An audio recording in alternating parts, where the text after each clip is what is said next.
Bom dia. Bom dia ao que estão online conosco, pelo canal do YouTube do Grupo Espírita Mensageiros da Paz.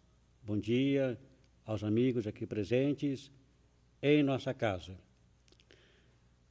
Vamos dar então início ao Evangelho deste domingo de paz, de harmonia, do livro da Esperança pelo Espírito de Emmanuel, através da mediunidade de Francisco Cândido Xavier, com o tema Palavras de Jesus. Olhai para as aves do céu, que nem semeiam e nem ajuntam celeiros, e vosso Pai Celestial os alimenta. Não tendes vós muito mais valor do que elas? Deus conhece as nossas necessidades e elas provê, como for necessário.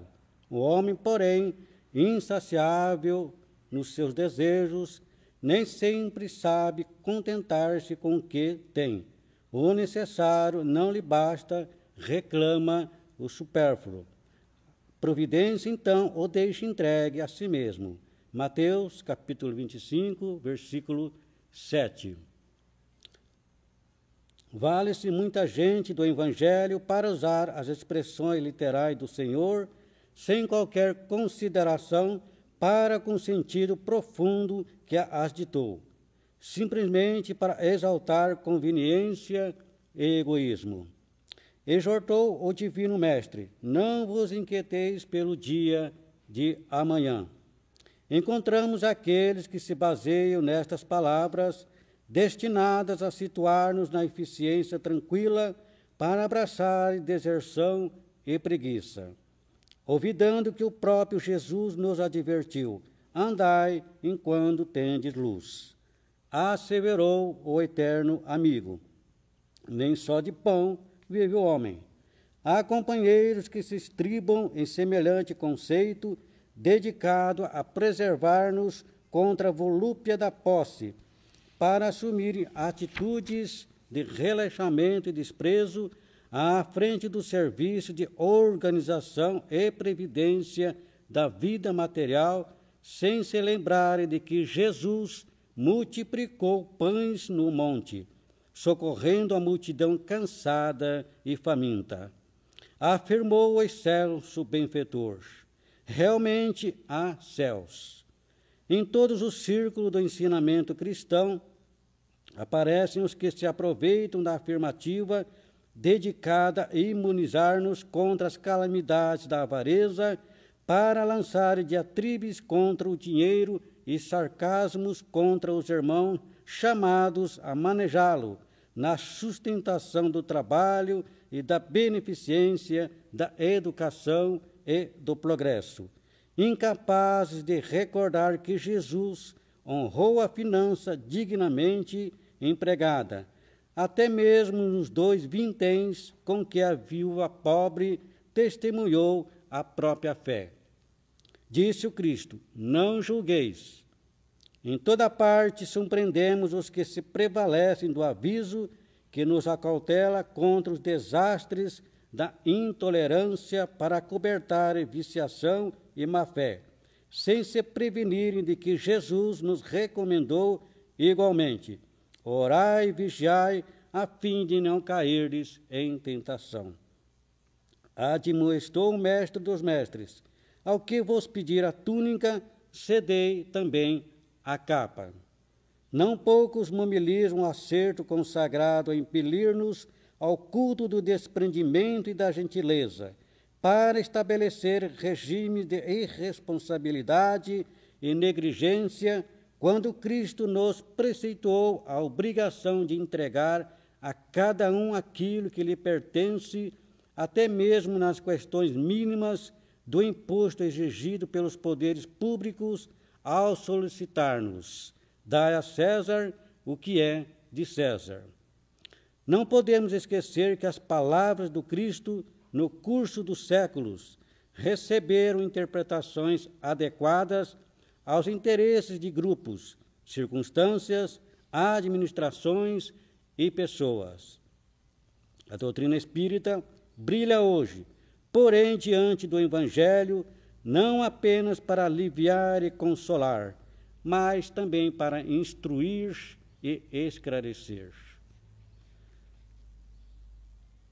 Convido todos neste momento, nesta oportunidade, a elevarmos os nossos pensamentos a Jesus.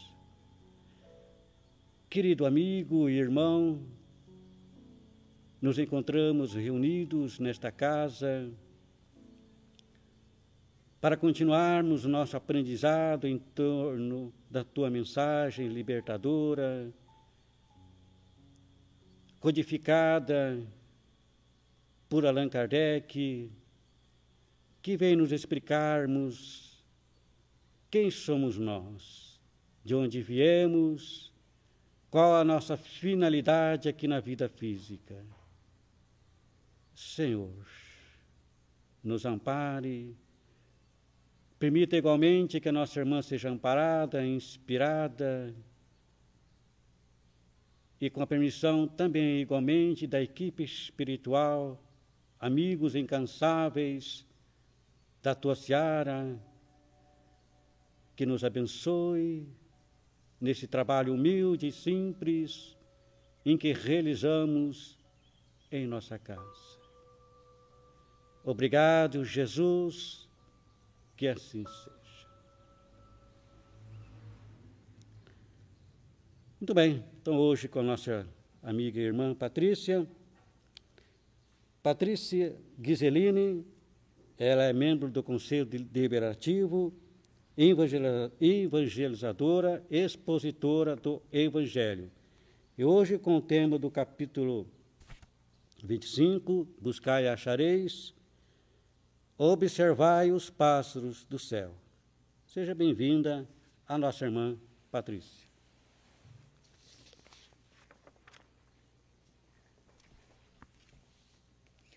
Obrigada, Carlinhos.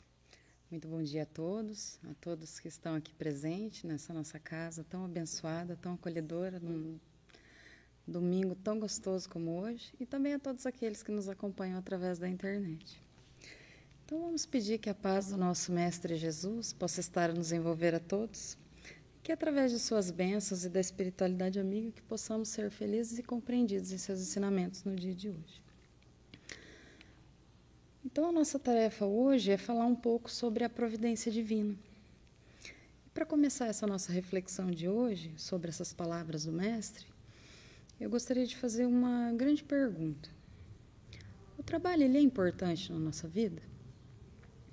Sim, o trabalho ele é muito importante na nossa vida, mas ele é importante por quê? Ele é importante porque ele faz parte da lei divina. Deus, ele não dispensa o homem do trabalho. Ele não dispensa ninguém do trabalho. O trabalho, ele é toda e qualquer ocupação útil. O trabalho não é só uma questão remunerada para prover o dia a dia. E, se de fato é verdade, como é, por que Jesus disse, então, essas palavras? Não se inquietem para saber onde acharão o que comer, nem onde acharão uma vestimenta para cobrir o seu corpo. Não se inquietem, portanto, dizendo, o que comeremos? O que beberemos? No que vestiremos? É muito interessante essa fala do Mestre Jesus, porque esse ensinamento que ele traz para nós, como que a gente pode entender a ele? Sabendo, então, que o trabalho ele é fundamental para todos nós. Então, exatamente nesse capítulo 25 do Evangelho segundo o Espiritismo, do Evangelho de Jesus, que tem esse título, Buscai e achareis, ali nós vamos ter argumentos seguros e convictos para responder a essas questões. E ainda, vai nos reflexionar muito mais. Buscai e achareis. Esse é o título. Buscar já é um verbo que indica ação. Ele indica atitude, indica movimento. E nós vamos ficar nesse texto aqui hoje, que é observar os pássaros do céu. Então, vamos começar com as lições do Mestre. Jesus diz assim, não acumulai os tesouros na terra, onde a ferrugem e os vermes os comem, e onde os ladrões os roubam. E ele prossegue. Acumulem, sim, tesouros no céu, onde nem a ferrugem e nem os vermes os comem. Tesouros na terra, tesouros no céu. Mas o que são esses tesouros da terra? O que são esses tesouros do céu? Os tesouros da terra é aquilo que a gente acostuma acumular sem precisar. É o que a gente chama de supérfluo. Mas são também riquezas. A posse egoísta, a beleza física, o poder temporário, propriedades, fortuna, a fortuna moedada. Mas tudo isso podem ser simples atributos da máscara humana. Essa máscara que o tempo transforma, aniquila, leva, destrói. Então são essas que as traças e os vermes comem, que a ferrugem ataca. De que adianta nós termos um bem se ele não produzir nada de bom? De que adianta, de repente, a gente estar lá com o nosso guarda-roupa lotado de roupa, se a gente nem as usa, se a gente não consegue doar ela para ninguém? É verdade, são riquezas, mas são riquezas improdutivas. São esses desejos insaciáveis. Quanto mais se tem, mais se quer. Tem tantas pessoas assim, né? Aqui não deve ter ninguém, não. Mas, assim, é muito comum a gente ver. Quanto mais tem, mais quer, mais tem, mais quer. São esses desejos insaciáveis. Então, é isso aí que Jesus dizia que a ferrugem toma conta. É essa posse egoísta desses bens que nós temos, que estão disponíveis para nós, mas que eles estão disponíveis para que a gente possa fazer o bem com eles. Não é exatamente para a gente simplesmente ter um deleite nosso. Esses são os tesouros da terra que Jesus falava. Mas e os tesouros do céu?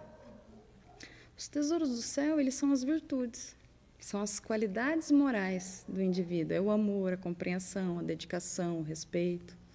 É colocar-se no lugar do outro quando, de repente, ele cometeu algum equívoco. Tudo isso são exemplos de virtudes. Então, essas aí, sim, elas vão nos acompanhar aqui nessa vida e também nas próximas, em todas. É a prática da caridade. Mas a caridade aqui é aquela que Jesus ensinava. Entendendo como caridade, benevolência para com todos, indulgência com a imperfeição dos outros, perdão das ofensas. Existem muitos tesouros no céu. Os conhecimentos que são adquiridos, esses também nos acompanham nessa e nas próximas vidas. E esses conhecimentos, essas virtudes, esses aí ladrão nenhum rouba, não. É a prática do bem, a ação no bem. É fazer o bem pela alegria simplesmente de fazer o bem. É não colocar o nosso interesse pessoal à frente das coisas. Mas por que Jesus aconselha que a gente tem que acumular os tesouros do céu e não os da terra? Porque quando a gente se dedica exclusivamente a esses tesouros da terra, a gente começa a esquecer essa parte que é tão importante para a nossa evolução espiritual, para a nossa evolução moral. Porque, na verdade, ele é o único objetivo que nós temos aqui. E que a gente só vai conseguir alcançar se a gente conseguir buscar esses tesouros do céu. E se a gente está falando de tesouro, Jesus ele nos traz um outro ensinamento também que é muito importante. Ele nos diz assim: aonde está o seu tesouro, aí está também o seu coração. É uma frase de grande impacto, né? Ela é muito emotiva se você parar para pensar nesse capítulo. Por quê? Porque o que significa isso? Significa que a nossa atenção, o nosso sentimento, o nosso interesse, eles se prendem naquilo que constitui a nossa maior preocupação. Então, se a gente tiver preocupado em acumular esses tesouros da terra, ali vai estar o nosso coração. Casa, carro, joia, roupa cara. Então, assim, agora, quando acontecer da gente passar por uma dificuldade, quando a gente passar por um problema, que a gente precisar buscar esses bens para nos sustentar, aí o ladrão já roubou. As traças já comeram. E os vermes já sumiram com eles. Por quê? Porque esses bens da terra, eles são passageiros. Então, nós temos que colocar o nosso coração nesses bens do céu. Porque quando essas mesmas dificuldades surgirem, quando esses desafios da nossa vida surgirem, nós teremos ali a nossa base. Nós teremos ali o que nos sustenta, esse sustentáculo, É simples. O que vai nos sustentar? O amor, o carinho ou roupa cara? Mas Jesus ele ainda prossegue no seu ensinamento e diz assim: observe os pássaros do céu. Não semeiam, não ceifam e nada guardam em depósitos. E aqui a gente já vê lá, quando ele começou lá no início, falando sobre a gente não se inquietar com o que comer e com o que beber, né? Não semeiam, não ceifam e não guardam em depósitos. Os pássaros, eles não se preocupam com isso. E disse mais: mas vosso Pai o alimenta. E então, para fortificar esse argumento, Jesus prossegue na sua parábola e diz o seguinte: observai como crescem os lírios dos campos. Não trabalham e não fiam.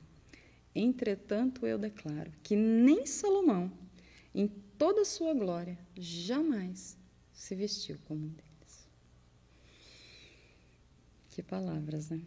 Observar os pássaros no céu, observar os lírios no campo. Não nos inquietar. Mas o que significa isso? Como que a gente pode entender esse ensinamento que é tão profundo de Jesus? E o Evangelho ele nos ajuda a entender. Porque se a gente levar ao pé da letra, será que esses ensinamentos não poderiam, de repente, ser um estímulo para o comodismo? A resposta é direta: não, não. Jesus ele usava de uma alegoria poética. Nós devemos buscar o sentido moral das palavras de Jesus. Jesus ele era assim mesmo, ele buscava nas coisas simples, ele buscava na natureza. Tudo isso ele usava para buscar razões, para explicar para a gente essas coisas, esses ensinamentos que para a gente é para a eternidade. E Jesus, então, ele aproveitou esse exemplo dos pássaros para mostrar que nós não devemos nos inquietar. E não inquietar é não ter uma preocupação excessiva, uma preocupação em demasia. Mas não que a gente não deva ser relaxado, não é isso. Não, isso nem combina com os ensinamentos de Jesus. Jesus ele quis aqui dizer que é uma recomendação, que não é para a gente dar mais importância aos bens materiais do que aos bens espirituais. Na verdade, é um aviso. Então, o ensinamento que Jesus nos dá aqui é que nós devemos sim criar, nós devemos trabalhar para conseguir ter esses nossos tesouros do céu. Deus ele criou o homem sem roupa, sem abrigo, mas ele nos deu a inteligência para fabricar tudo isso. Para que aí sim nós consigamos valorizar muito mais, valorizar o carinho, valorizar a compreensão, valorizar uma palavra amiga, um sorriso, de repente um abraço que hoje nos faz tanta falta, né? É isso que Jesus vinha dizer para nós, que nós devemos sim nos preocupar com as questões espirituais. E ele diz mais, para a gente saber sacrificar os nossos bens materiais em benefício dos nossos bens espirituais.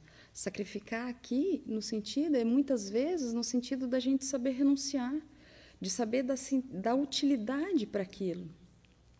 Nós temos muitos bens à nossa disposição. Então, que esses bens eles sejam utilizados na prática da caridade, para ajudar quem precisa, para ajudar quem realmente necessita. Esse é o grande ensinamento. Esse é o grande fator de ensino desse capítulo. E agora sim, então, a gente consegue entender que a fé, ela só será fé suficiente para abastecer todas essas nossas necessidades, como vestir, comer, beber, etc., quando essa fé na providência divina, ela estiver dentro de nós, quando ela estiver dentro do nosso coração. A fé ela é importante, sim, mas ela sozinha ela não basta. A fé sem obras ela é morta. A fé ela é importante porque a providência divina ela jamais vai deixar desamparado aquele que nela confia. Então, a fé ela precisa vir, como diz o título do capítulo, é buscar e achareis. A gente precisa ter uma ação. A fé ela é muito importante. A fé remove montanhas. Essas montanhas que são representadas pelo nosso egoísmo, pela nossa vaidade, pelo nosso orgulho.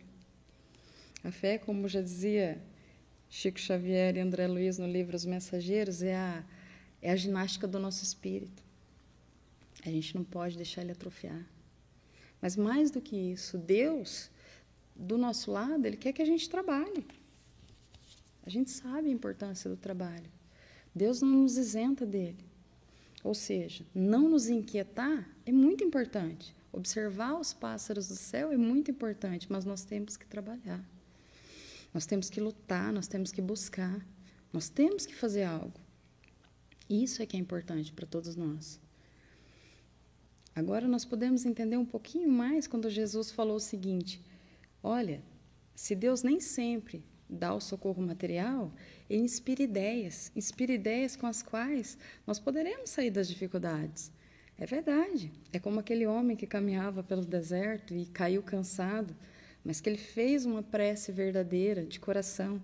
Foi então que ele foi intuído e prosseguiu na sua tarefa, no seu caminho, e ele conseguiu encontrar água para saciar a sua sede. Conta-se que o apóstolo Bartolomeu, ele desejava muito assim entender quais eram os benefícios que a prece com fé, a prece fervorosa podia alcançar, essa fé nessa providência divina. Então ele chega em Jesus e pede esclarecimento sobre aquilo, né? Sobre essas respostas que vêm do alto quando os homens suplicam com a verdadeira fé. E o mestre então ele conta uma historinha interessante. Ele diz assim: um antigo instrutor dos mandamentos divinos, ele saía em missão celeste, e eles iam de uma aldeia para outra. Normalmente essas aldeias elas eram muito longe assim uma da outra. Então ele sempre levava um cachorro com ele, um cão amigo. Certa feita, anoiteceu e ele, sem ter ideia de quantos quilômetros, quantas milhas ainda demorava para ele chegar na próxima aldeia, ele se reparou sozinho, naquela solidão ali na natureza, e de repente tudo começou a ficar meio medonho, meio assustador. Então ele para, ora e implora proteção ao Divino Pai. E aí ele segue. A noite ela estava fechada, ela estava sem luar. E ele percebeu a existência, assim, onde ele passava, de uma cova. Ela aparentemente parecia assim, muito confortadora. Assim. Aí ele olhou, pensou, passou a mão no cachorro e falou assim: quer saber? Eu vou deitar aqui e vou dormir. De repente, do nada, uma nuvem de moscas vorazes assim atacou ele e o cachorro. E aí, então, ele se viu assustado e falou assim: vou seguir caminho, né? Então, ele retoma o caminho dele e ele vai, sem poder descansar. De repente, ele se depara com um riacho. Ele vê o riacho um pouco à frente, assim, só que antes do riacho tinha uma fenda na terra, como se fosse um buraco. E naquele buraco tinha uma ponte que ele teria que ultrapassar para chegar até naquele riacho. E ele olhava do lado de lá, perto do riacho, ele via assim como se fosse um lençol branco, muito bonito. E ele pensou: opa, vou atravessar aqui e vou chegar lá, né? De repente ele está chegando na ponte, a ponte simplesmente desbarrancou, se estatelou lá embaixo. Aí ele olhou para o cachorro: meu amigo, nós vamos ter que ir por outro lado. E foi. De repente o cachorro começou a latir e ele viu uma árvore muito grande. E aí ele pensou: eu vou me deitar aqui e vou me refugiar naquela árvore. Ela parecia assim fascinante, né? Segura. De repente o tronco se abriu. O céu começou a anunciar trovões e começou a chover e o vento começou a soprar e do nada a árvore caiu. E ele pensou: poxa vida, vou adiante. Depois de se aproximar mais ou menos assim, conta-se que ele andou umas duas léguas, 2 milhas, na escuridão, naquela escuridão fechada, ele avistou uma casinha. Naquela casinha ele viu uma luz, ele falou: nossa, estou salvo. Uma luz doce, tranquila, era uma área rural. E ele mais do que rapidamente chegou lá e bateu na porta. Bateu na porta e um senhor muito ríspido, muito bravo, chegou nele e falou assim: não, aqui a gente não aceita visitantes à noite. E ele ele catou o cachorro e falou, meu amigo, nós vamos ter que dormir nós dois aqui mesmo. E ele deitou ali com o cachorro, próximo mesmo daquela casa ali, não muito longe. Naquele momento ele se sentiu, então, esquecido por Deus. Ele falou, poxa vida, não consegui uma árvore para deitar, não consegui nada. E ele tomando chuva e frio, de repente ele ouviu um barulho muito grande. Aí ele ficou quietinho, se escondeu e logo amanheceu. Quando amanheceu, ele soube que aquele barulho que ele tinha ouvido, na verdade, era uma quadrilha de ladrões que tinham assaltado aquela casa e assassinado todos os moradores. Então ele viu um rapaz que vinha de frente com ele, que tinha contado para ele sobre o roubo. O rapaz falou assim, sabe aquela espécie de lençol que você viu através daquela ponte? Ainda bem que você não foi. Na verdade, aquilo era um pântano muito perigoso, muito traiçoeiro. E aí ele olha para o lado e vê o cachorro latindo para a árvore que tinha caído. E o mesmo rapaz diz assim, nossa, ainda bem que você não ficou aqui. Essa árvore, na verdade, é um esconderijo de um covil de lobos. E aí ele achou tudo aquilo interessante. Então ele pensou, nossa, eu vou lá para saber se existia mais alguma coisa naquela primeira cova, onde as moscas me atacaram. E ele descobre que lá, na verdade, era um covil de serpentes, muito perigosas. Então, naquele momento, ele orou de novo e entendeu que, na verdade, quando ele pediu proteção, tudo aquilo que ele achou que ia proteger ele, na verdade, eram armadilhas. Então, nesse momento, ele agradeceu todos os socorros que ele teve e que no momento ele não soube apreciar. Então, depois que Jesus contou essa história, Bartolomeu entendeu que Deus, ele sempre ouve as rogativas humanas, mas que é preciso muito discernimento para que a gente entenda e compreenda, para então poder aproveitar as respostas de Deus. É importante a gente pensar nisso. Porque na nossa vida a gente também é assim. Muitas vezes a gente passa por problemas muito grandes. Nós passamos por situações muito difíceis, mas nós temos que prosseguir. Nós temos que prosseguir, nós precisamos ter fé. Nós precisamos acreditar nessa providência divina. Nós temos que seguir em frente.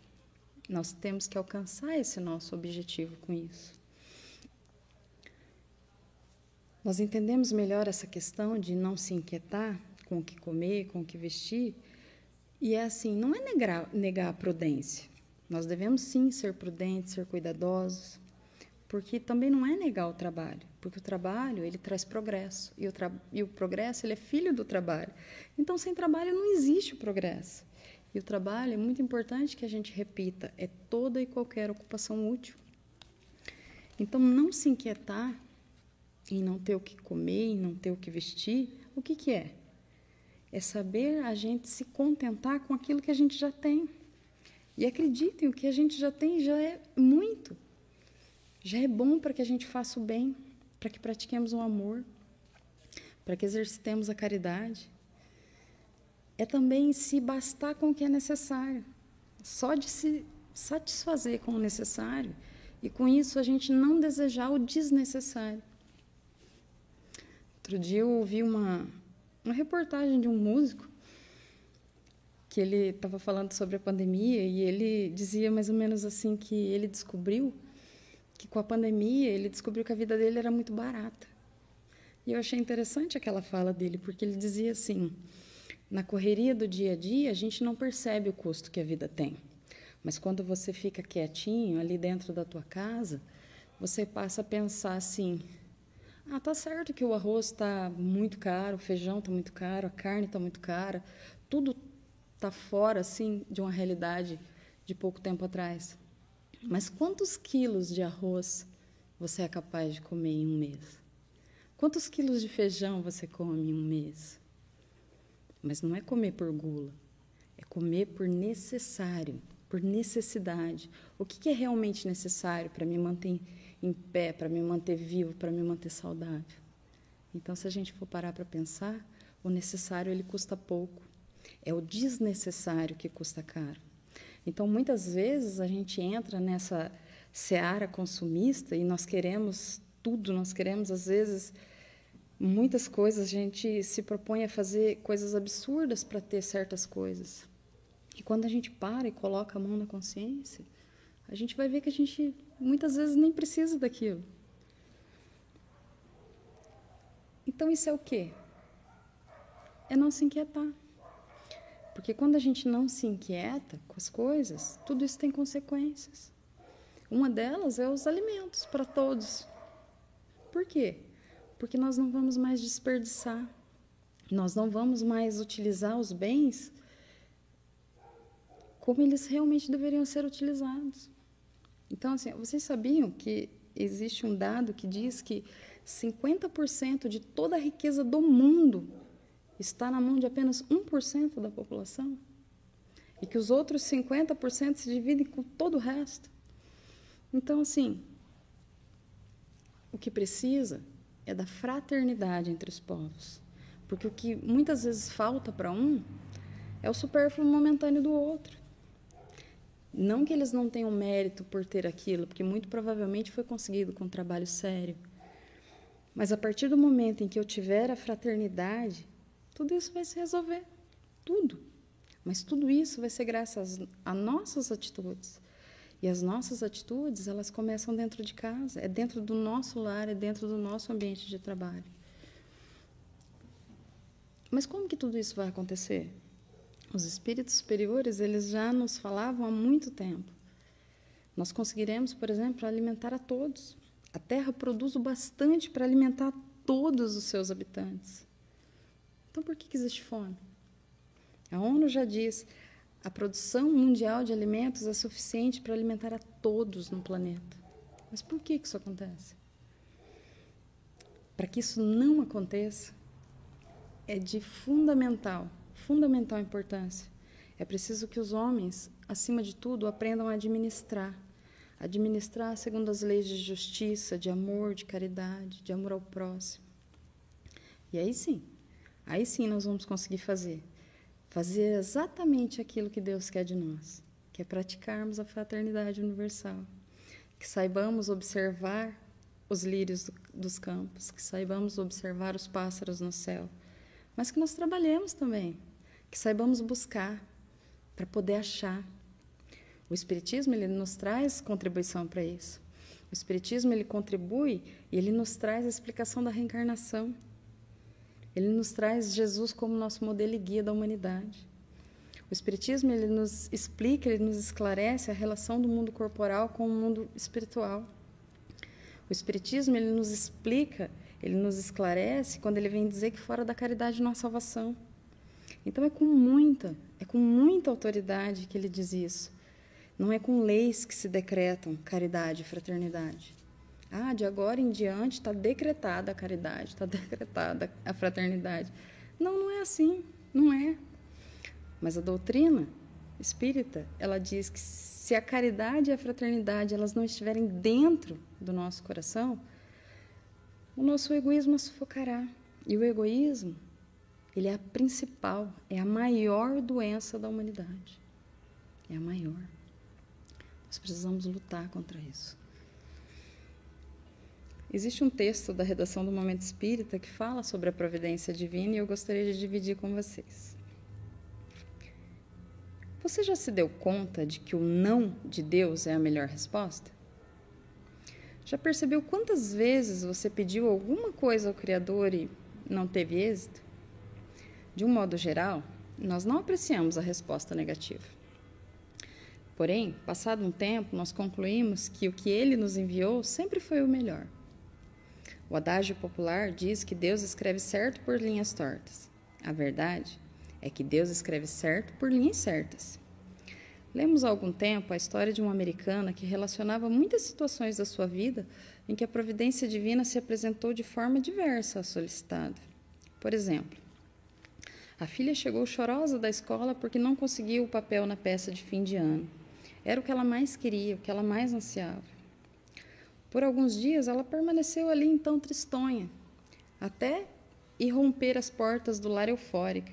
Receberam um convite para um curso muito importante em outra cidade. Era necessário se apresentar imediatamente. Se ela fizesse parte do elenco da peça da escola, não poderia agora cursar aquele curso que lhe era decisivo na carreira profissional. Em outro momento, o marido dela foi transferido para uma outra cidade. Veio aí então um impasse. Seguir a família também ou não?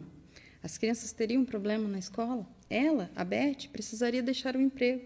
Como conciliar tudo isso?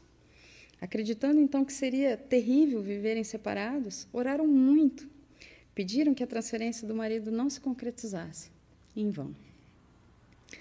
Oraram para que ela então conseguisse um emprego para si, uma escola para os filhos na outra cidade.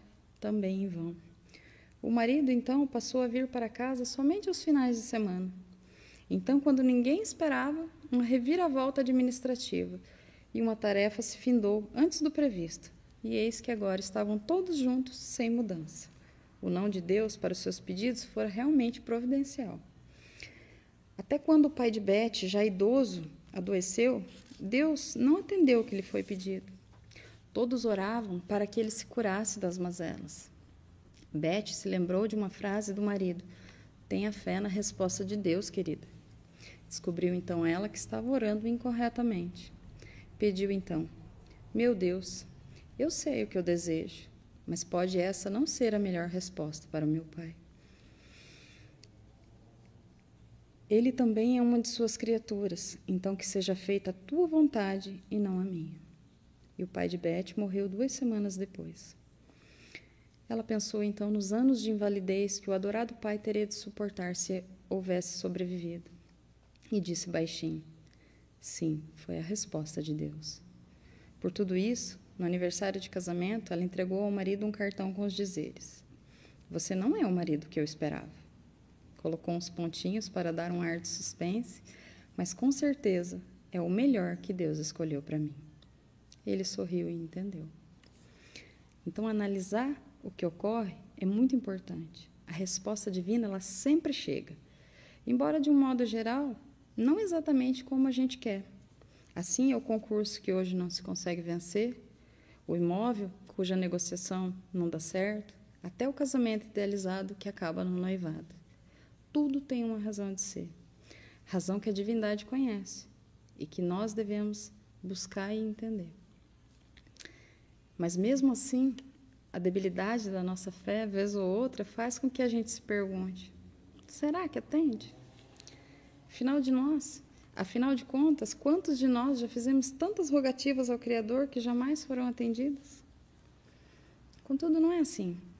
Ocorre que inúmeras vezes nós não percebemos que Deus nos responde, embora nem sempre seja mesmo do jeito que a gente quer. Mas com certeza é o melhor que o Pai dispõe para nós. Recordando então um soldado americano ferido durante a Guerra Civil, após o ferimento, seguiram-se então meses e meses de sofrimento. E a sua dor atingiu o auge quando ele se deu conta de que havia então se tornado um deficiente físico.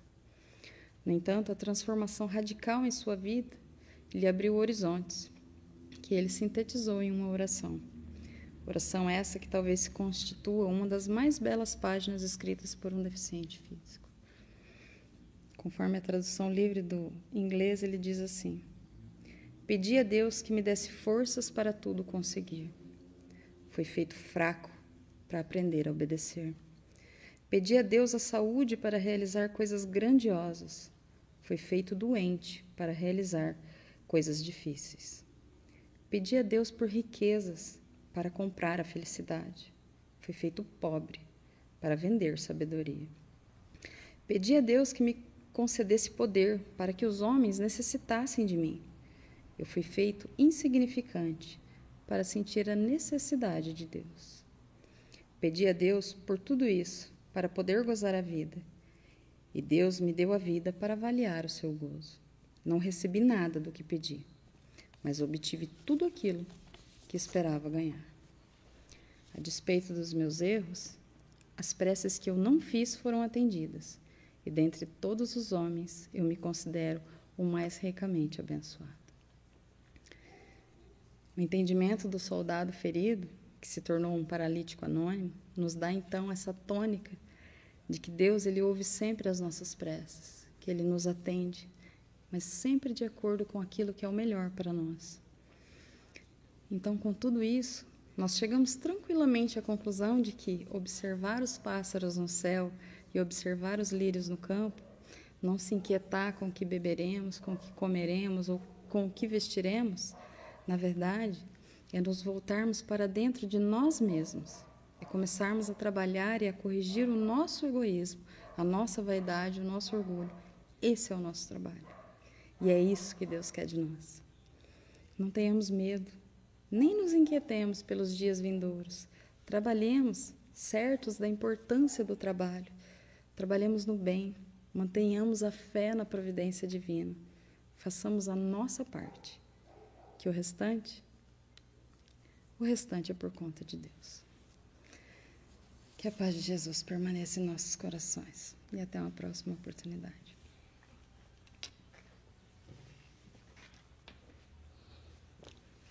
Obrigado, Patrícia, pela tua explanação do Evangelho deste domingo, desta manhã. Queremos agradecer também aos internautas que estiveram conosco, ouvindo a mensagem consoladora da doutrina espírita, também aos amigos aqui presentes em nossa casa, também ao nosso irmão Admilson, que esteve a cargo hoje da transmissão do Evangelho online para todos nós. Então vamos continuando com os nossos pensamentos, em prece, em oração,